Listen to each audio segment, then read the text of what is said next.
Case के सिलसिले में बताइए आज किस केस में आप वो मैं बता देता हूँ।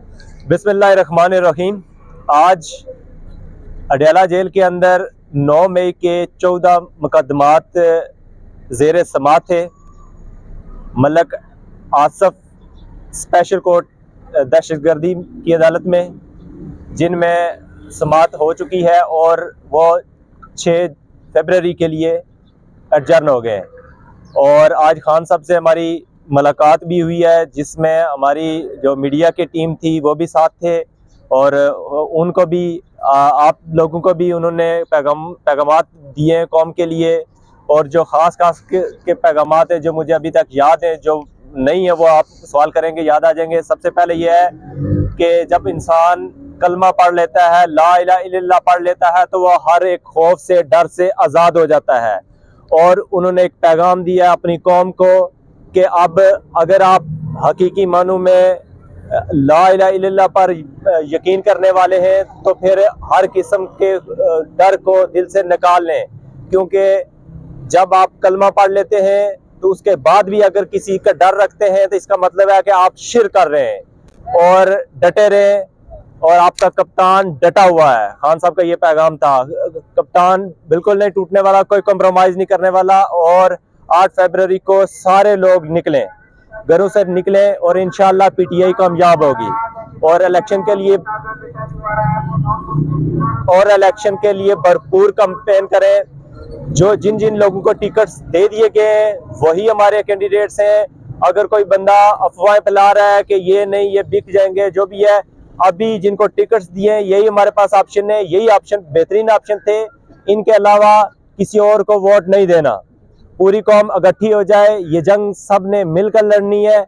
और ये जंग तब ही हम एक जो अजीम मकसद है, पाकिस्तान को अजीम बनाने का मकसद है, उसको तब ही कामयाब हो सकते हैं जब हम मुत्तहिद हो जाएंगे।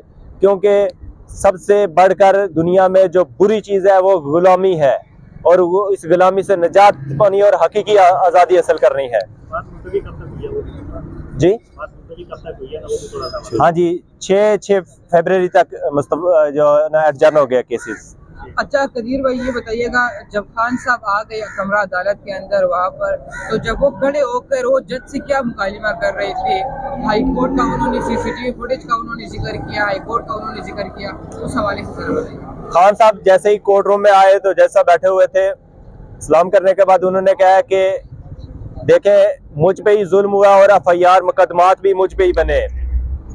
जो 9 मई के मुकदमात हैं, 9 मई को खान साहब का यही कहना था कि 9 मई को मुझे अगवा किया गया था, मुझे अबडक्ट किया गया था, और मैं नैब की तहवील में था, और मैंने कैसे किसी को अबडक्ट कर दिया, या मैंने किसी को कैसे पैगाम दे दिया कि आप तशद्दुद करें। अगर ये मेरी पीटीआई या कोई क़यादत या लोग पीटीआई के अगर तशद्दुद करते तो उस दिन करते जिस दिन मुझ पे हमला हुआ था, मुझे गोलियां लगी थी।